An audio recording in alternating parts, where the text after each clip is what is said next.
Deixa eu te fazer uma pergunta rapidinho. Se você pudesse escolher qualquer estilo de arte, se você tivesse assim o talento natural para poder seguir esse estilo, você iria preferir o estilo de Pablo Picasso ou de Leonardo da Vinci? Olá, seja bem-vindo ao primeiro Boneco de Palito do ano de 2023. Eu sou a Paula Viana Mendes, professora de desenho e pintura, e o Boneco de Palito é essa série semanal onde a gente conversa sobre temas do desenho iniciante para quem é do nível do boneco de palitinho. Nossa conversa de hoje novamente, eu tô puxando a partir de uma conversa que eu tive na rua com outras pessoas sobre desenho. E se você ainda não viu outro vídeo onde eu converso com pessoas na rua sobre desenho, eu vou deixar o link aqui na descrição. Foi outro boneco de palito que rolou no ano passado, né? Nesse boneco de palito eu perguntei especificamente se as pessoas desenham, se ela pudesse desenhar, se ela soubesse desenhar, o que ela desenharia, e se ela tivesse que seguir um estilo, essa pergunta que eu acabei de fazer pra você, se ela pudesse seguir um estilo, né, qual estilo ela seguiria, Picasso ou Da Vinci? Primeiramente, eu queria falar da escolha, né, sobre esses dois grandes pintores da história da arte, dois grandes desenhistas, dois grandes pintores, duas grandes personalidades, né? Leonardo da Vinci, a gente conhece, né, como exemplo do homem renascentista, porque ele era matemático, físico, engenheiro, pintor, arquiteto, enfim, ele sabia aquele monte de coisa, aquele monte de disciplinas, e ele sabia muito bem, ele era um gênio, né? Ele pintou a famosa Mona Lisa, desenhou o famoso homem vitruviano, né? Então, assim, a gente tem a Mona Lisa como a referência, ainda que você não goste, não veja graça na Mona Lisa, a gente tem na Mona Lisa o maior exemplo, assim, de obra de arte no mundo. Quando a gente pensa, né, imediatamente em uma obra de arte, ela tá no Louvre, ela tem todo um destaque, então, assim, é sem dúvida nenhuma a obra de arte mais famosa do mundo, né? Por outro lado, a gente tem Pablo Picasso, que não foi menos genial do que Da Vinci, foi também uma pessoa excepcional. Eu acho que a maioria das pessoas não sabem, mas além de pintor, desenhista, ele também era escultor, ceramista, poeta. Ele participou de uma série de movimentos de vanguarda, né? Naquele período ali de vanguarda europeia, de uma série de movimentos que deram início a outros movimentos, a outros estilos. Então ele está ali na raiz dos estilos modernos e contemporâneos, certo? Ele inventou a colagem, se você gosta de fazer colagem, fez na adolescência tradicionalmente com as revistas, né? Hoje em dia já se faz a colagem digital, né? Essa técnica ela foi primeiramente pensada por Pablo Picasso, certo? Então depois de resumir rapidamente essas duas figuras, né? E aí agora te falar o porquê de eu ter escolhido essas duas figuras. Estudiosos da história da arte entram no consenso, certo? Que é um consenso mais ou menos, assim, nem todo mundo concorda, mas digamos assim, a maioria concorda, de quem que foi o artista do século. E todo século tem um artista, tem uma personalidade artística eleita como aquele artista que foi o mais importante, que foi o mais talentoso, o mais genial, que foi o mais influente. E Leonardo da Vinci é o artista, né, do século dele, e Pablo Picasso também é considerado o artista do século dele. O que acontece? Pablo Picasso, ele é considerado o artista do século juntamente com Marcel Duchamp, que foi igualmente genial e influente, né, igualmente importante para a história da arte contemporânea.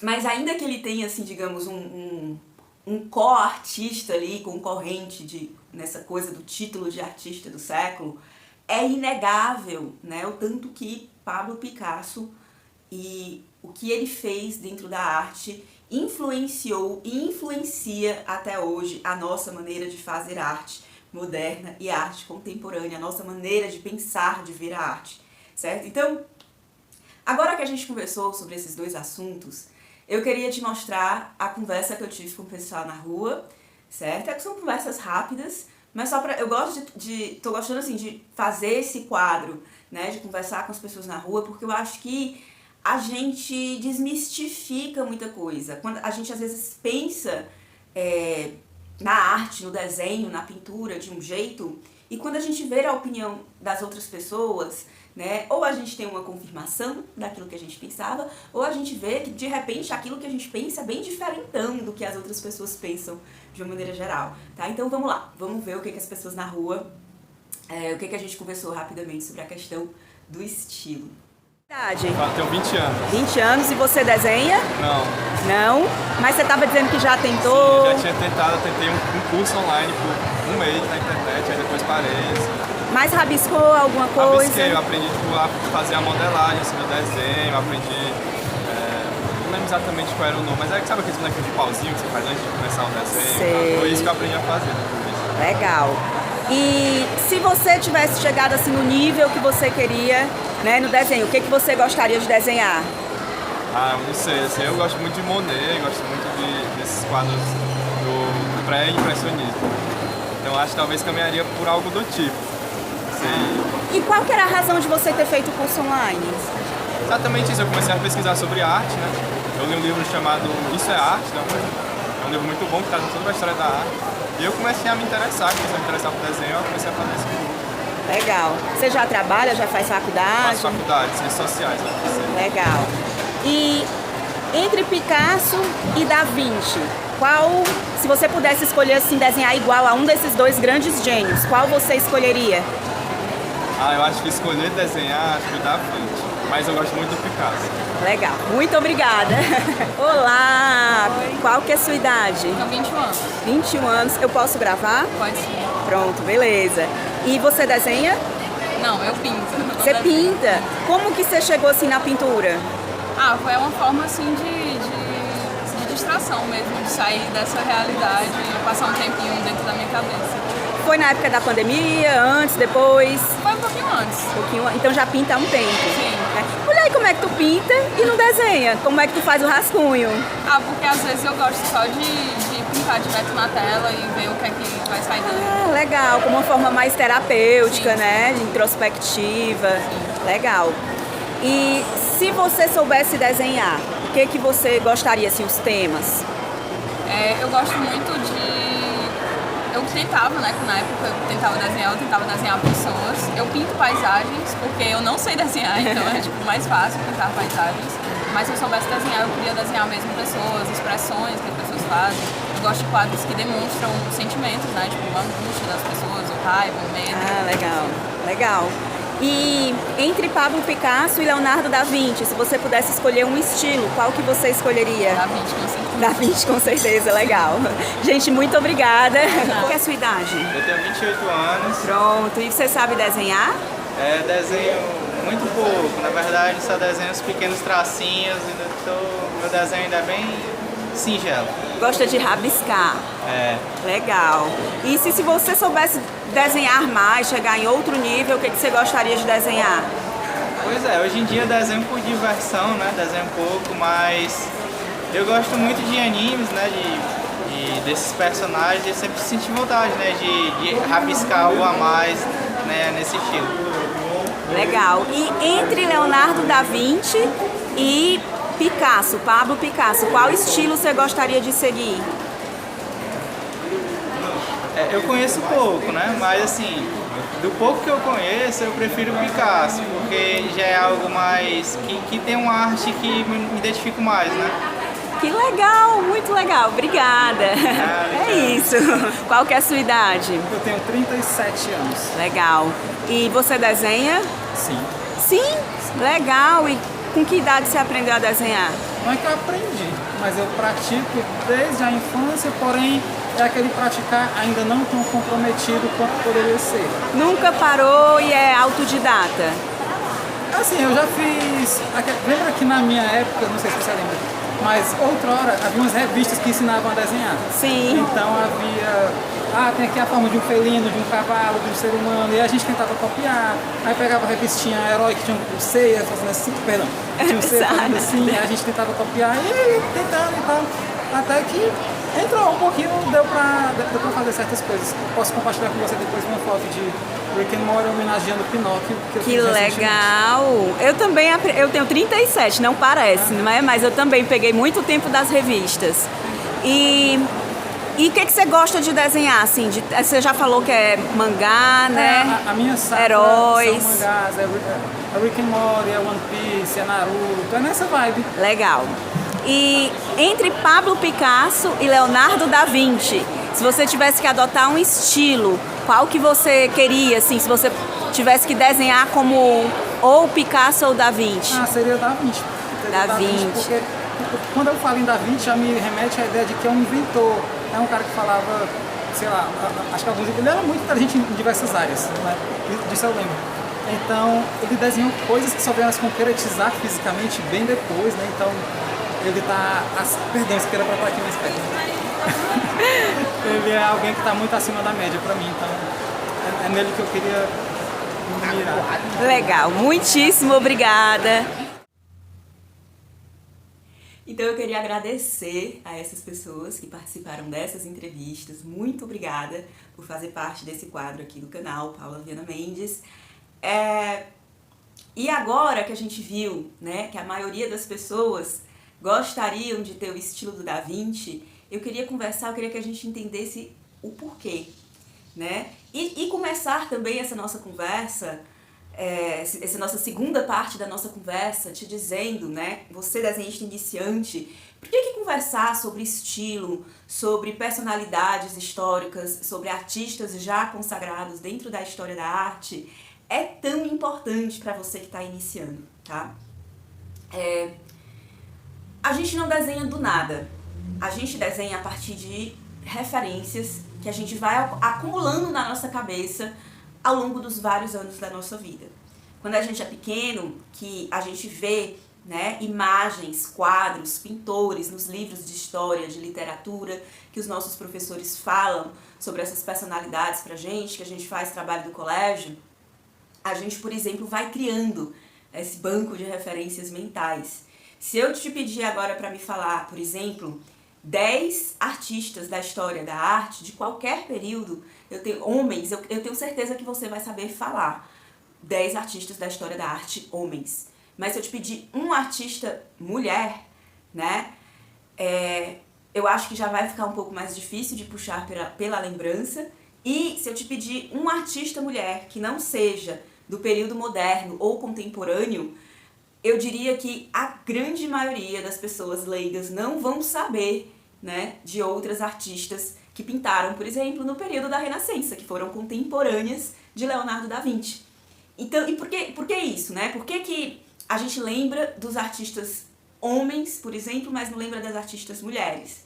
Porque às vezes essas artistas, elas não estão presentes nos livros de história, ou ainda que não estejam presentes, os professores, a maioria deles não vão trazer para a sala de aula. Então, quem você estudou ao longo da sua vida na história da arte se torna uma referência para você, e como é que você vai gostar ou desgostar daquilo que você não conhece? Entende? Como é que você vai dizer assim, eu não gosto do artista tal, eu não gosto do estilo tal, mas na verdade você não tem nenhuma informação sobre esse estilo. E por que eu tô falando isso? Porque o estilo do Leonardo da Vinci, né, é aonde é inaugurada a sementinha de uma arte pretensa realista.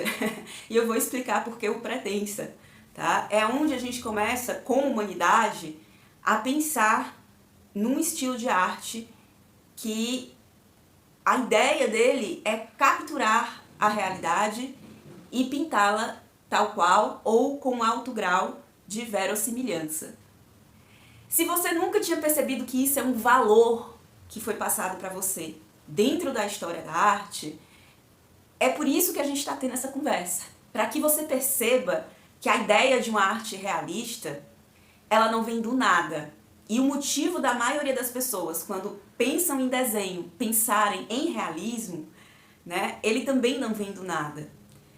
O realismo, ele tem uma data, um local histórico para estar surgindo, um porquê, um onde, um como, certo?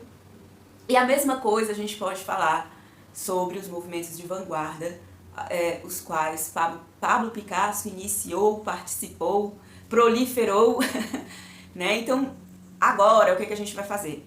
A gente vai conversar sobre a ideia de realismo, recapitulando algumas coisas de história da arte. A gente vai matar 2 coelhos com uma cajadada só. Porque se você, por exemplo, não lembra, não estudou história da arte, ou não lembra de ter estudado isso no colégio, ou se você lembra vagamente, essa nossa conversa ela vai te ajudar imensamente a entender os porquês e de onde é que vem determinadas coisas, tá? Estudar a história da arte é fundamental para quem desenha. Porque é dentro da história da arte onde são criados valores, estilos, hierarquias, status, certo? Às vezes a gente trabalha como desenhista, como ilustrador, no ramo mais, no mercado mais editorial, mais industrial, e a gente acha que a gente está longe, distante, imune, né, às coisas que estão acontecendo na história da arte, só que não.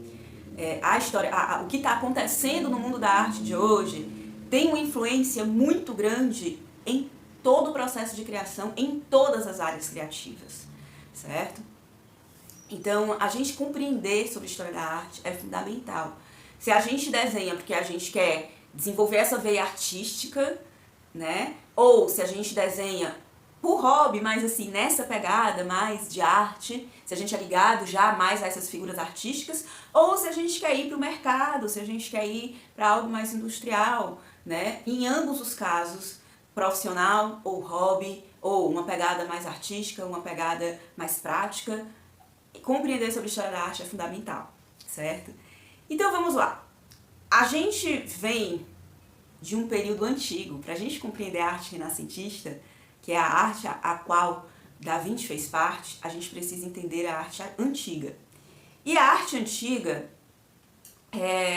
se você observar, por exemplo, a arte mesopotâmica, a arte egípcia, o estilo de arte ali do México e Yucatán, porque ali houveram várias civilizações, né? Houveram os incas e os aztecas, que são os que a gente mais lembra, mas houveram também os olmecas, os toltecas, né? Uma série de tecas, de povos, né? que também criaram, né, artes muito interessantes.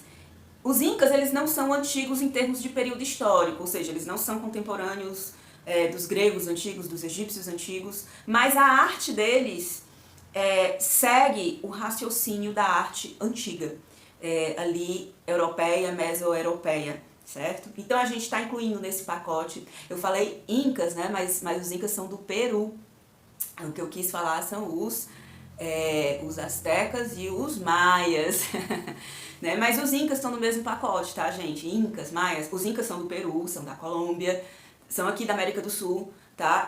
Mas a gente vai ter, por exemplo, desde aqui da América do Sul, né, América Central, e pegando ali também as artes de povos, né, nativos americanos, de índios, né, que também são vários, a gente vai estar seguindo ainda esse mesmo raciocínio que na Europa a gente chama de arte antiga, que aconteceu antes do período medieval, certo? Então, esse estilo de arte, a gente vê que é um estilo de arte simplificado em termos de realismo, certo? No sentido de que, muitas vezes, aquele desenho, ele não foi feito para ter uma verossimilhança com o real. Ele é um desenho mais iconográfico, o que significa que ele se atém ao essencial da forma, e ele é um desenho que exagera alguns pontos, ou então coloca em determinados ângulos alguns pontos, certo? Para poder chamar a atenção para esse ponto que está sendo exagerado, ou para esse ponto que está sendo colocado num ângulo diferente. Ele é um desenho, uma pintura, que geralmente ele retrata a vida do governante, os sacerdotes, as pessoas importantes nesse sentido, reis, imperadores, faraós, e vai falar sobre a vida deles, vai falar sobre os seus feitos, né? Vai falar sobre a gente tem noções de história por conta dessas novelas, né? Dessas narrativas que são contadas a partir da arte antiga, certo? Ou vai contar também sobre as mitologias, sobre a relação das pessoas com os deuses e deusas, né? Então é isso que a gente tem nessa arte antiga. A gente vai ter esculturas que são mais realistas em alguns pontos desses povos que eu falei para vocês, certo? Umas mais, outras menos, até mesmo porque a gente vai ter muitas esculturas antropomórficas, ou seja, quando tem um pedaço humano, um pedaço geralmente animal, ou pode ser um pedaço vegetal também, certo? Mas a gente não tem esse objetivo de retratar, de fazer arte, de fazer desenho, para, por exemplo, mostrar o quanto que eu sei desenhar em semelhança ao real, aquilo que eu estou vendo, aquilo que está na minha frente. A arte, ela é algo fino, ela é algo requintado, né? Ela é algo que não é todo mundo que faz, certo? E ser artista era capturar esses momentos, essas histórias dessas pessoas importantes para aquele período, para aquele povo e contar suas histórias, certo? A arte também nesse período ela não era aleatória. Eu não podia colorir, por exemplo, do jeito que eu queria. Existiam cores que representavam coisas, que simbolizavam coisas, que indicavam valores, crenças, certo? E a mesma coisa as formas. Existiam proporções para se desenhar as coisas. Quem começou a quebrar com isso foram os gregos. Os gregos eles tiveram 3 períodos dentro da história da arte deles. Um período em que eles desenhavam mais como os egípcios e seguiam essa tradição da arte antiga. Um período intermediário em que eles começaram a querer trazer elementos, né, mais realistas.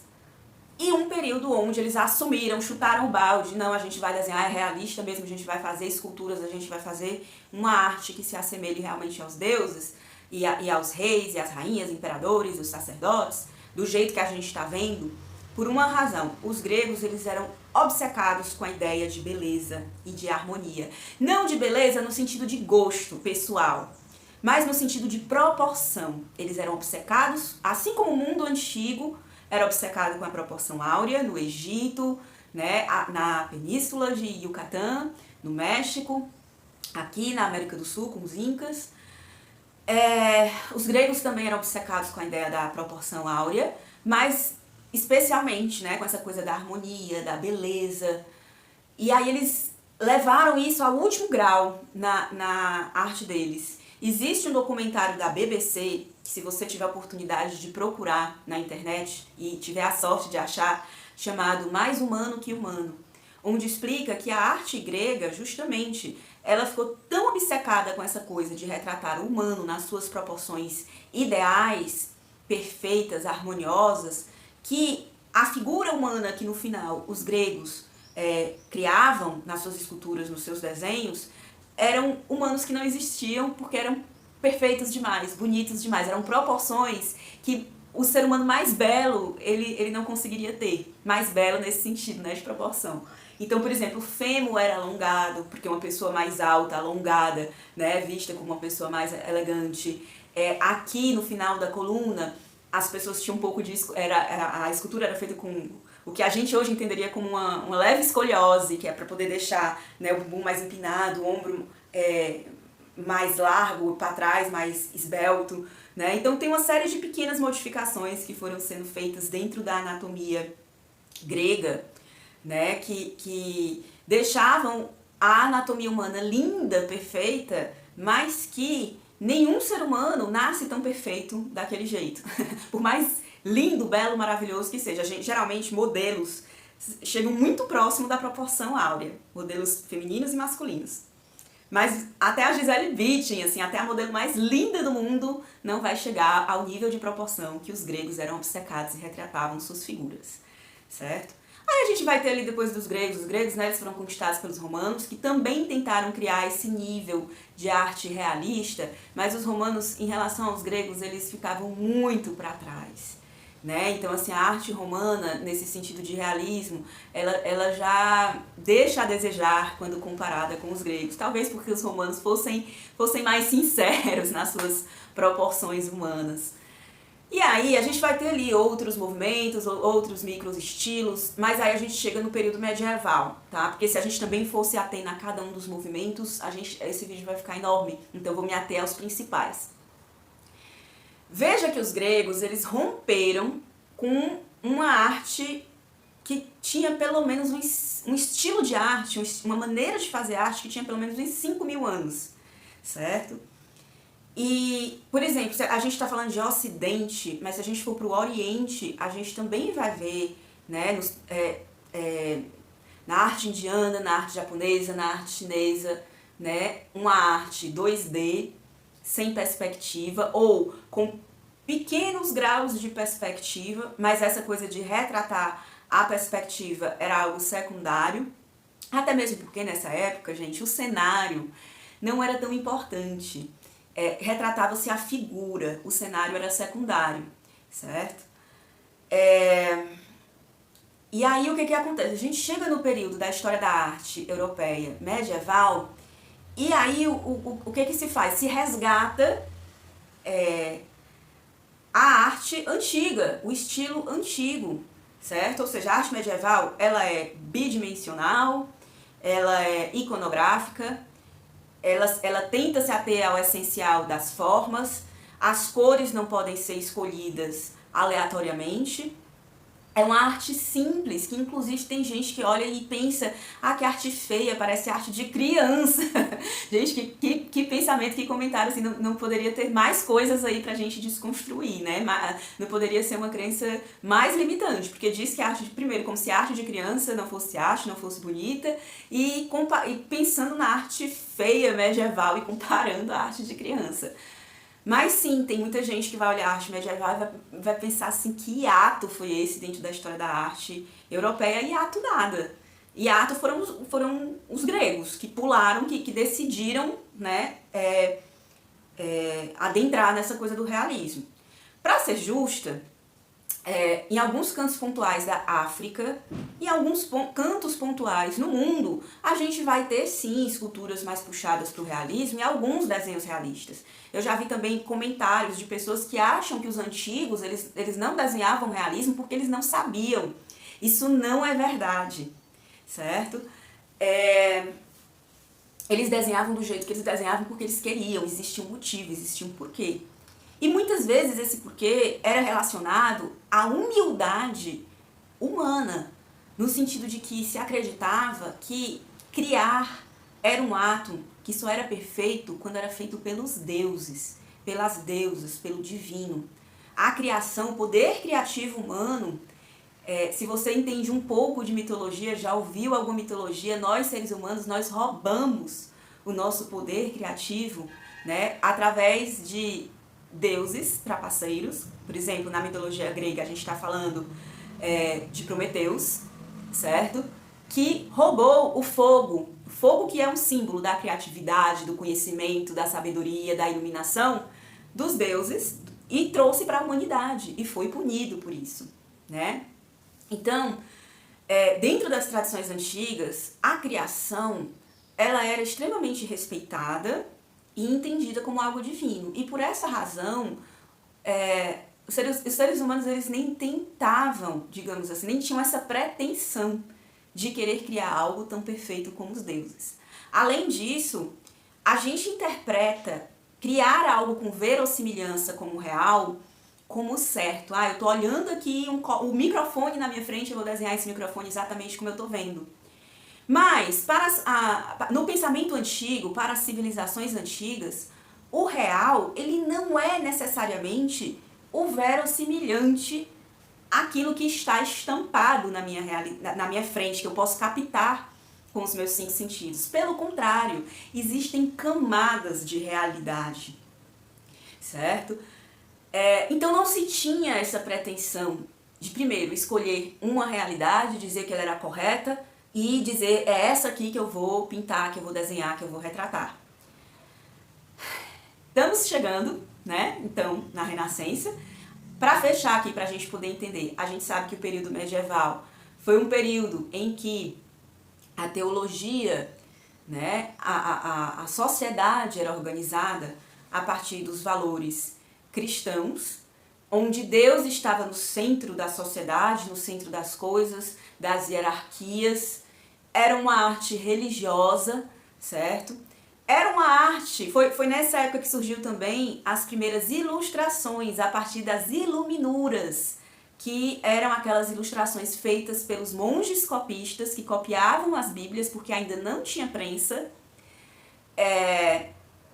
e também porque as pessoas não sabiam ler. A grande maioria dos fiéis, das pessoas que iam às igrejas, não sabiam ler. Quem é que sabia ler nessa época? Eram os nobres, os reis, as rainhas, e o clero. Tinha gente, camponês, plebeu, que se tornava algum grau, né, entrava para a igreja para poder receber instrução, para poder aprender a ler e a escrever, certo?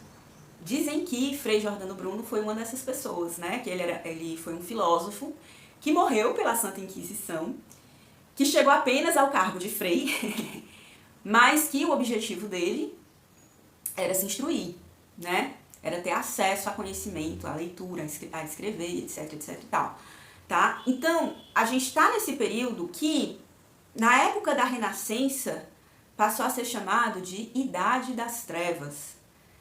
E é um momento, a Renascença, em que a Revolução Científica, ela começa a tomar corpo, né? A sementinha da Revolução Científica, ela é plantada nas universidades medievais, nos círculos de estudiosos medievais, a ideia de ciência, a ideia de método, com Francis Bacon, com Descartes, por exemplo, certo? Com São Tomás de Aquino. E aí a gente vai estar falando sobre o quê? Sobre uma nova forma de conhecer a realidade. Uma forma que se diz, se entende, se declara como racional, lógica, que se utiliza do raciocínio, da razão, e que esse é o maior valor humano, que é isso que destaca o ser humano dos outros seres, né? Inclusive, sei lá, dos deuses, ou de Deus, ou dos anjos. É o grande dom do ser humano, é ser racional. E aí se inventa, digamos assim, esse mito da razão, certo? Eu tô falando mito, gente, não é porque a gente não tem essa capacidade de ser racional, não é porque a gente não tem essa capacidade lógica, objetiva até um certo ponto. Mas é que hoje a gente entende, dentro das ciências humanas inclusive, tá?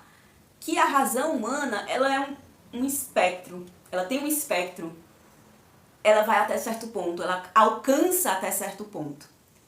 E que essa coisa do homem renascentista, racional, detentor de várias formas de conhecimento, né? Ele é um mito renascentista, a gente pode entender como algo que... Quando eu falo mito, o que eu estou querendo falar é uma invenção, uma ideia, uma ideologia, que depois, em outros períodos históricos, foi sendo colocado a teste, à prova, né? Então, assim, mas na Renascença as pessoas estavam encantadas com essa possibilidade, né? Eu queria também afirmar que isso não é um discurso anti-ciência, tá, gente? Pelo contrário, eu acredito e reconheço a ciência como uma forma de conhecimento plena, autônoma, válida, mas, mesmo dentro da ciência, a gente já tem cientistas humanos, cientistas das ciências humanas questionando, né, essa hegemonia do conhecimento científico, porque a ciência ela veio, né, ela foi se estabelecendo como uma forma de conhecimento que ela logo no seu início ela se contrapôs às outras formas de conhecimentos anteriores, como por exemplo o conhecimento religioso, o conhecimento espiritual. Então a gente criou essa contradição, que na verdade não existe, entre ciência e religião e espiritualidade, entre razão e emoção, entre racional e irracional. A gente cria essas oposições como se elas fossem antagônicas, quando na verdade elas são complementares. Eu acho que é aí que eu tô querendo chegar, certo? E a gente estava encantado, né? A gente, assim, vírgulas, europeus, estavam encantados com essa possibilidade da razão, da lógica, de se contrapor à Idade das Trevas. Foi aí que surgiu movimentos como o Iluminismo, que é justamente iluminação, luz, né? Saindo da Idade das Trevas, dentro assim, da filosofia. E as artes, como elas sempre refletem aquilo que está acontecendo na sociedade, como elas sempre acompanham aquilo que está acontecendo na sociedade, elas não poderiam ser diferentes. Então, foi daí que surgiu a Renascença, e os valores renascentistas, enquanto estilo de arte, são esse: a ideia de retratar o real, uma arte que é capaz de capturar o real, a natureza das coisas, tal qual eu estou vendo, sem ficar inventando, né? Pegando as proporções. Os renascentistas, eles resgataram muito do que os gregos estudaram, certo? E os renascentistas, eles que inventaram a perspectiva como a gente entende hoje, até hoje. Antes dos renascentistas, você não vai ver, por exemplo, perspectiva cúbica, que é a perspectiva que a maioria das pessoas utilizam quando vão desenhar.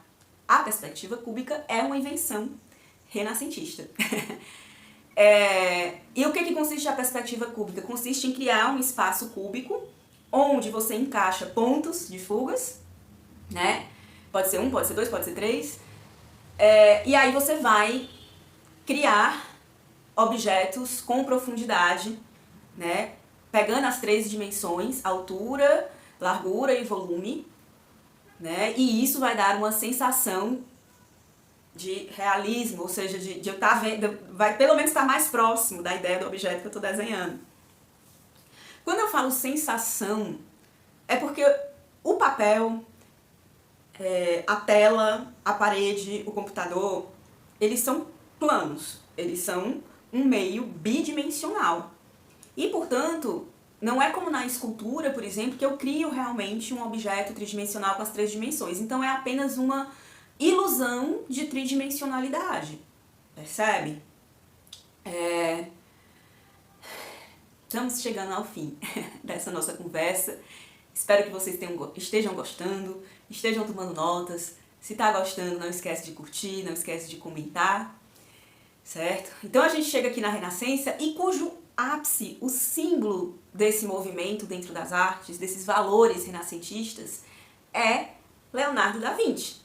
Certo? Então muita gente lembra de Da Vinci como um artista cientista, um artista inventor, e não está errado. Mas ele também era um artista estudioso de mistérios, estudiosos da geometria sagrada, da proporção áurea. Tanto é que ele desenhou o Homem Vitruviano, e ele tem uma série de outros estudos de geometria sagrada, que é um estudo esotérico do período antigo. Ainda estava tudo misturado. Dentro desse universo renascentista, que também foi quando, por exemplo, surgiu a alquimia, né? Tinham essas disciplinas esotéricas, ocultistas. Muitos desses famosos, hoje em dia, dentro da ciência, eles também eram praticantes de algumas dessas artes. O maior exemplo disso é Isaac Newton, que é tido como o pai do método científico, da ciência moderna, do movimento científico, o cara que provou, né, leis da física, que criou o cálculo, mas que era alquimista. E ele tinha trancado no cofre dele os estudos alquímicos dele, porque se alguém também descobrisse na época, ele acabava na fogueira, né? E aí a gente tem Leonardo da Vinci. Esses são os valores do desenho realista, digamos assim. Ele vem dessa construção histórica de se opor ao que veio antes, de pretensão ao real, de uso da lógica, certo? Aí a gente vai ter outros movimentos: barroco, romantismo, neoclassicismo. O neoclassicismo, ele é o grande responsável por tornar os valores renascentistas valores, digamos assim, universais, não universais, mas hegemônicos dentro da história da arte, os valores renascentistas. Porque é quando surgem as academias de arte. É quando, por exemplo, a monarquia é questionada, começa a cair a monarquia na Europa, e os monarcas, você lembra que eles eram os mecenas, a nobreza, a monarquia, era quem patrocinava a arte nesse período. Sem o patrocínio do rei, então os artistas eles tiveram que se reinventar para poder se bancar. E uma dessas maneiras foram criar as academias de arte, espaços locais onde as pessoas iam para estudar e se tornarem artistas. E quando foi fundadas as academias de arte, quais foram os valores que eles tomaram como sendo, digamos assim, a arte certa ou a arte referência, a arte dominante? Foram os valores da arte renascentista. Então, quando a gente fala assim, arte acadêmica, desenho acadêmico, pintura acadêmica, a gente está se referindo a esse estilo de arte, esses valores, certo? Renascentistas, que foram depois retomados, né, e ampliados pelo movimento neoclássico, certo? E aí, um pouquinho depois, em termos de história, vão começar a surgir as primeiras pessoas que vão questionar esse estilo de arte acadêmico. Esse estilo de arte onde se pretende retratar a realidade, onde se começa a questionar o que é a realidade, certo? E o que o artista realmente captura, e como que funciona o corpo humano, e como que o artista traduz esse funcionamento do corpo humano, principalmente assim, em relação aos olhos, né? Como que a gente captura a luz, como é que a cor se cria dentro do nosso organismo. E com esses questionamentos é que vão surgir as primeiras sementinhas dos movimentos de vanguarda, que, por sua vez, a Renascença ela questionou os movimentos antigos, o estilo medieval. Os movimentos de vanguarda, eles vão questionar os modelos acadêmicos, pretensos, realistas, dentro da história da arte. Também o período histórico em que surge a fotografia. E a fotografia, ela é um baque dentro da arte, no sentido de que antes, o desenhista, o ilustrador, o pintor, o artista, uma das funções dele, né, era retratar as pessoas. Ali a rainha, pra gente saber que a rainha Elizabeth existiu, tem o quadro dela. Com a invenção da fotografia, essa função do artista, ilustrador, que retrata o que está acontecendo, ela vai se transformando. Já não é mais tão necessário. Claro que isso foi gradual, até mesmo porque quando a fotografia foi inventada, às vezes levava uma semana para revelar uma foto, tá? Mas, gradualmente, o artista, ele já não era mais aquele que pinta retrato, para poder dizer quem era o rei fulano de tal. O artista, ele era alguém que tinha uma visão. Ele sempre foi alguém que tinha uma visão, mas agora, essa visão, ela se tornou mais importante ainda de ser trabalhada, de ser entendida, de ser colocada para fora. E é aí que a gente está nos movimentos de vanguarda, dos quais Picasso é um dos pais. É o Da Vinci do tempo dele, é a personalidade do século dele, século XIX. Certo? Então, a gente vai ter ali Picasso como essa figura genial, que, assim como Da Vinci, né, reinventou dentro dos valores de vanguarda a ideia do que é desenhar, do que é desenho. Nem todo mundo entende Picasso, todo mundo entende Da Vinci. Por mais que você não veja nada demais na Mona Lisa, mas você vê que é um quadro bem pintado. Por quê? Porque é uma figura realista.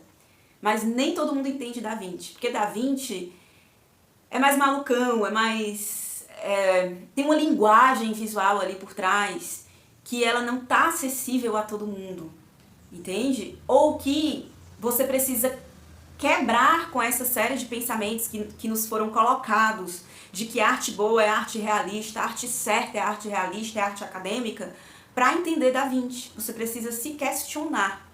Então perceba que a gente está vendo hegemonias, brigas, contradições, contrastes entre épocas, entre valores, entre pessoas, entre pensamentos filosóficos sobre o que é a vida, sobre o que é a arte, sobre o que é a sociedade, sobre o que a gente está vivendo em sociedade. E é isso, assim, quando eu pergunto, pra gente fechar esse vídeo, acho que a gente já tem muita coisa aqui pra gente refletir, né? Quando eu pergunto se as pessoas preferem, se elas soubessem desenhar, estralei os dedos, pronto, você sabe desenhar o que você quiser. Você prefere saber desenhar como Picasso ou você prefere saber desenhar como Da Vinci? É inevitável que a maioria das pessoas digam Da Vinci.